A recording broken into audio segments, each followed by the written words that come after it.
How you doing, everybody? Mike here. It's Wednesday, the 18th of July. I have to look down there to get that. It's been a couple of days since we put the blog up, but got a couple of things I want to get onto the blog and get you thinking about. First off, it's your point and shoot videos. You take your smartphone, you shoot a video of yourself asking us a question, and you take that video and email it to us at sports@news14.com. For our point and shoot segment, we put it on the program every night, final segment of the Ford Sports Night, and love to have you be a part of that. So do that today without delay. Okay, so it's point, shoot, send, email. You got it. A couple of things. First off, NASCAR making some headlines yesterday. A.J. Allmendinger's B sample now going to be tested on July the 24th. Reason for the delay, it's basically logistics. A.J. Allmendinger wanting his own physician to be present at the testing, and he had to find somebody. He basically had to find a guy or woman, whoever it is, to oversee the process. And like I say, I want to believe he's innocent. They're going through all the proper steps, at least to try to prove his innocence. If he's not, he's going to be marked a little bit. But once again, I like AJ. I think he's a good guy, and it's hard to see. It's hard to see something like this happening to somebody that you like. But once again, if he's innocent, he's innocent. If he's guilty, he's guilty, and we move on from there. Carl Edwards changing crew chiefs yesterday. Bob Osborne stepping down. Chad Norris coming in from the Nationwide Series, and with this move, a lot of folks are going to be out there thinking that Osborne stepping down is the reason. It's the excuse, rather. It's not the reason.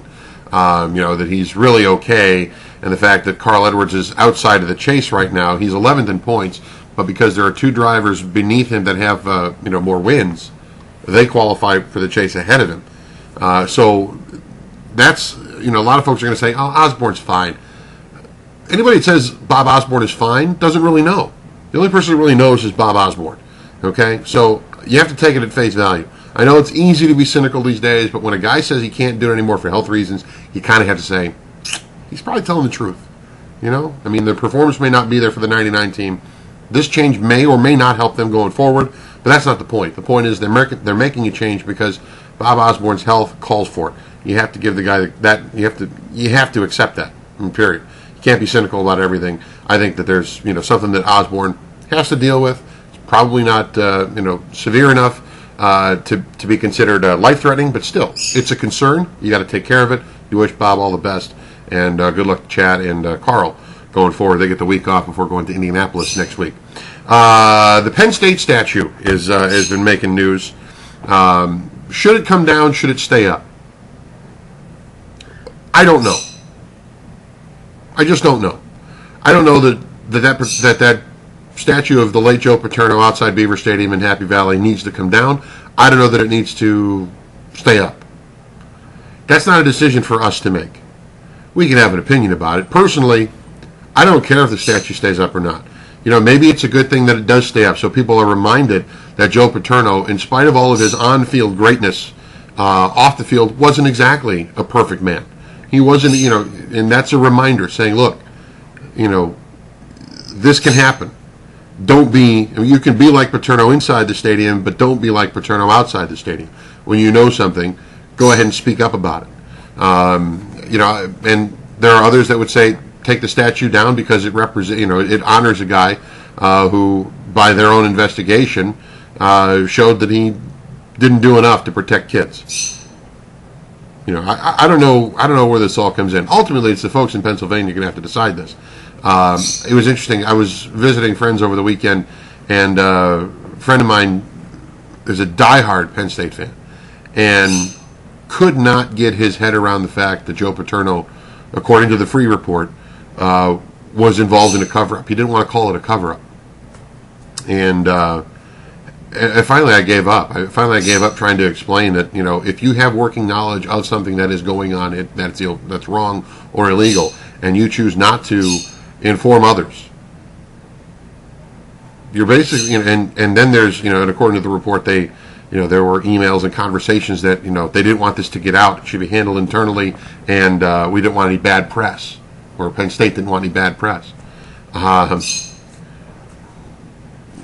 there's mistakes at multiple levels in this thing. There really are. And it's not just Joe Paterno. It was, coaches and administrators that had knowledge of it that were in the, all listed out in the free report. There are monumental failures at various levels. And ultimately, what's overlooked in all this is that the kids were the victims. And that has to be remembered. And that's the reason that people that were involved in this thing should go away, should be punished, and punished severely for not taking care of the kids in the situation. Finally today, last little bit here, the Charlotte Bobcats are 3-0 in Summer League. 3 wins, 0 losses in Summer League. It is not reason to start buying playoff tickets.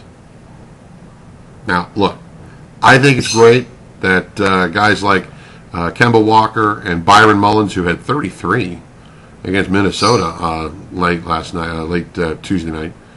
Wow.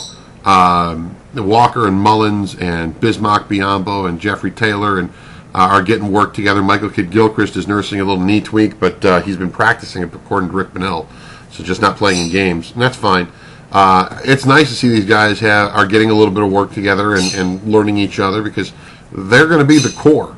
These four or five guys are going to be the core for the Bobcats for the foreseeable future. So it's nice to see they're working together and they're playing and they're getting to know one another on the court. However, let's not get crazy. They're beating teams that have a couple of draft picks on those rosters and a bunch of guys that will either end up in the NBDL, end up playing overseas, be the 14th or 15th guy in an NBA roster, or be working at Sears in a month. And I'm not trying to be cold. It's just the reality of Summer League. There's only a few guys that on those rosters that are going to see an NBA season. So let's not get crazy that the Bobcats are playing great. What's missing in the opposition are names like Kobe, LeBron, Durant, Gasol, Harden, guys that are playing in the Dream or the American Olympic team. I almost call them the Dream Team. Guys that are playing on the U.S. Olympic team, not playing Summer League. Guys that are playing for their respective countries for the upcoming Olympics, not in the Summer League. So let's temper this a little bit. It's nice that the guys under Mike Dunlop are getting some work and they're playing well and they're buying into the system. That's great. But you have to still add Gerald Henderson to the mix. You still have to add Ramon Sessions to the mix. You have to add Brandon Haywood to the mix. You have to add all those guys into the mix and whoever else they might sign. There's still a lot to be done, and there's still a lot left for this Bobcats team to figure out before the regular season starts. But I will say this: 3-0 in Summer League is nice. It's not thrilling, but it's nice, considering this team won all of 7 games in the regular year last year. All right, getting out of here. Reminder, Ford Sports Night tonight. Panthers long snapper J.J. Jansen going to stop by. We'll talk about the offseason and the upcoming training camp at Spartanburg and other items NFL. We'll do that. We're going to hear from the Wake Forest basketball team. There's all kinds of things going on today. By the way, congrats to the Wyndham Championship getting a commitment from Bill Haas today. Billy Haas going to play at Sedgefield in 6 weeks? So 6 weeks or a month. Time sure is flying this summer. But so they got that commitment today, which is good. And Webb Simpson he's not playing in the British Open. He's actually in New York. He's going to be throwing out the first pitch at a Yankees game. We're going to try to get video of that and also hear from him tonight on the Ford Sports Night. So that should be pretty cool. The Raleigh native, Wake Forest alum, now Charlotte resident, and reigning United States Open champion. Very cool. And he's one of those few guys like Josh Hamilton with the Texas Rangers, one of those few guys that I can say that I knew them when. And in Hamilton's case, I knew him when he was in high school at Athens Drive. And in Webb's case, I knew him when he was 11, playing golf and winning junior tournaments back in Raleigh. So it's for me, it's a thrill to see these guys now being so successful at the biggest stages of their games. All right, got to get out of here. I will see you guys on the Ford Sports Night, 10 o'clock. Until then, be safe.